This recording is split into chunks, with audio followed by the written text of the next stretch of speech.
ଏହି ପକ୍ଷୀମାନଙ୍କ ମଧ୍ୟରୁ କେଉଁଟିର ସ୍ୱର ଅତ୍ୟନ୍ତ ମଧୁର ଅଟେ? Option A Mayur, option B Bulbul, option C କୋଇଲି, ଅପସନ୍ ଡି ପାରା।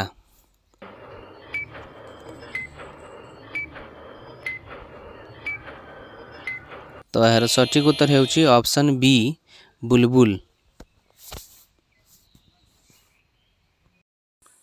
କିଏ ଇଣ୍ଡିଆ ଡିଭାଇଡ୍ ପୁସ୍ତକ ଲେଖିଥିଲେ? Option A doctor Rajendra Prasad, Pandit Jawaharlal Nehru, option C Mahatma Gandhi, option D Sardar Vallabhbhai Patel.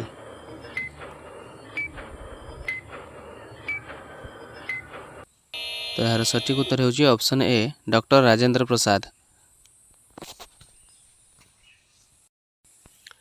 କେଉଁ କ୍ଷେତ୍ରରେ ଆବେଲ ପୁରସ୍କାର ଦିଆଯାଏ?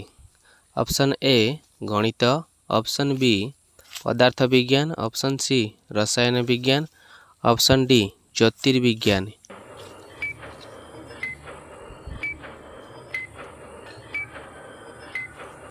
ତ ଏହାର ସଠିକ୍ ଉତ୍ତର ହେଉଛି ଅପସନ୍ ଏ ଗଣିତ। ସୂର୍ଯ୍ୟ ଏବଂ ପୃଥିବୀ ମଧ୍ୟରେ ସର୍ବନିମ୍ନ ଦୂରତା କେତେ ତାରିଖରେ ପଡ଼ିଥାଏ?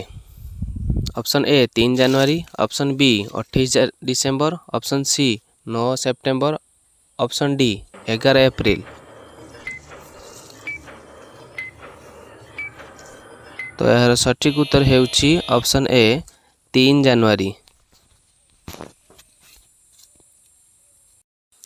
କିଏ ଭକ୍ତି ଆନ୍ଦୋଳନ ଆରମ୍ଭ କରିଥିଲେ? Option A Ramanuja, option B Nanak, option C Kabir, option D Ramanand.